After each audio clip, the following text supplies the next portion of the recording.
তো এখানে আপনারা একটা এইচপির বোর্ড দেখতে পাচ্ছেন এবং বোর্ডটি যখন আমরা পাওয়ার সুইচ অন অফ করি তখন এখানে 1 এবং 164 বা এই ধরনের পাওয়ার দিচ্ছে।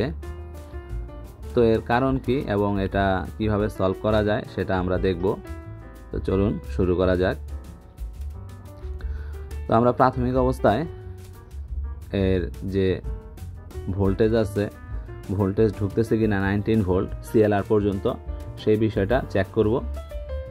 তো এখানে আমরা ডায়োড মোডে প্রথমত সিএলআর এর শর্ট আছে কিনা সেটা দেখতেছি। দেখেন এখানে কিন্তু শর্ট দেখাচ্ছে।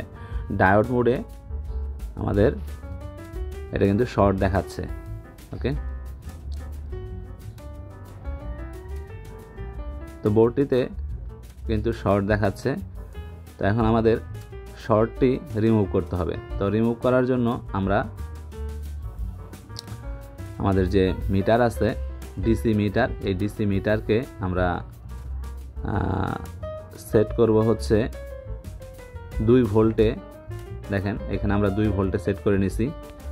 তো এখন আমরা বোর্ডটিতে 2 ভোল্ট যখন ইনজেক্ট করতেছি তখন দেখেন আমাদের অ্যাম্পিয়ার বেড়ে যাচ্ছে।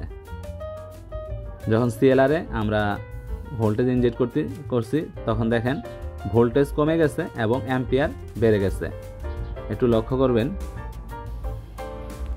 অলরেডি আমার হাত হিট হয়ে গেছে। আমি মাদারবোর্ডে যখন ভোল্টেজ ইনজেক্ট করছি তখন সেখানে কিন্তু মাদারবোর্ডে কোনো একটা জায়গায় হিট হওয়া শুরু করছে, যেটা আমি হাত দিয়ে চেক করছি। তো এখন আমি থিনার দিয়ে যে অংশটাতে হিট হয়েছে সেই অংশটাতে এখন আমি আবার থিনার দিয়ে এখন আবার ভোল্টেজ ইনজেক্ট করতেছি। এখন ভোল্টেজ ইনজেক্ট করার সাথে সাথে কিন্তু এখানে হিট হয়ে যাচ্ছে। দেখেন আমি আবার কাছ থেকে দেখাচ্ছি। তো এখান থেকে ধোঁয়া উঠতেছে। কিন্তু আমি যখন ভোল্টেজ ইনজেক্ট করি এখান থেকে ধোঁয়া উড়ে এই জায়গাটা থেকে। তো আমি এখন এখান থেকে কম্পোনেন্টটি রিমুভ করে নিব।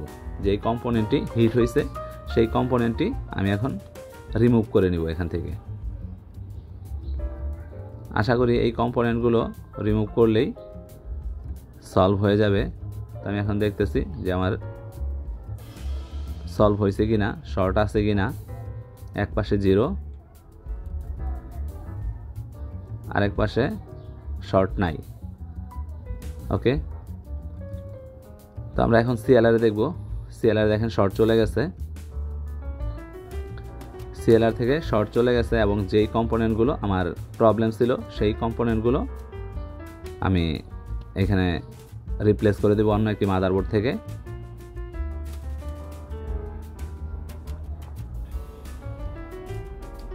ওকে, মূলত আমাদের এইখানে যে কম্পোনেন্টটি গেছে সেটা হচ্ছে ক্যাপাসিটর। আমরা এখন এই ক্যাপাসিটরগুলো রিপ্লেস করে দিচ্ছি। সাবধানে আমাদের যে মানের ক্যাপাসিটরগুলো আছে সেগুলো আমরা রিপ্লেস করে দিলাম এবং আমাদের ডিসি মিটারটি এখন আমরা আবার 20 ভোল্টে সেট করে নিছি।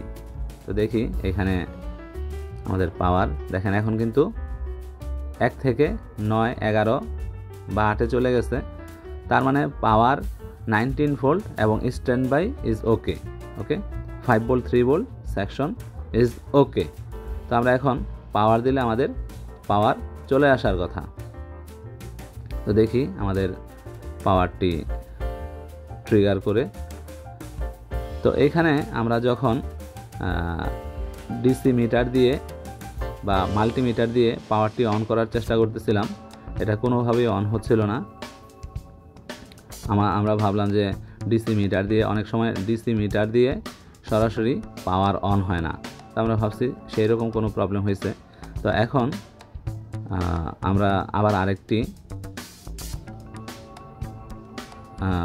অ্যাডাপ্টার দিয়ে ট্রাই করব। দেখেন এখানে পাওয়ার অন করার চেষ্টা করতেছি কিন্তু অন হচ্ছে না। তো আমরা একটা অ্যাডাপ্টার নিব। আমরা ভাবলাম যে অ্যাডাপ্টারের কারণে হয়তোবা অন হচ্ছে না। তো এখন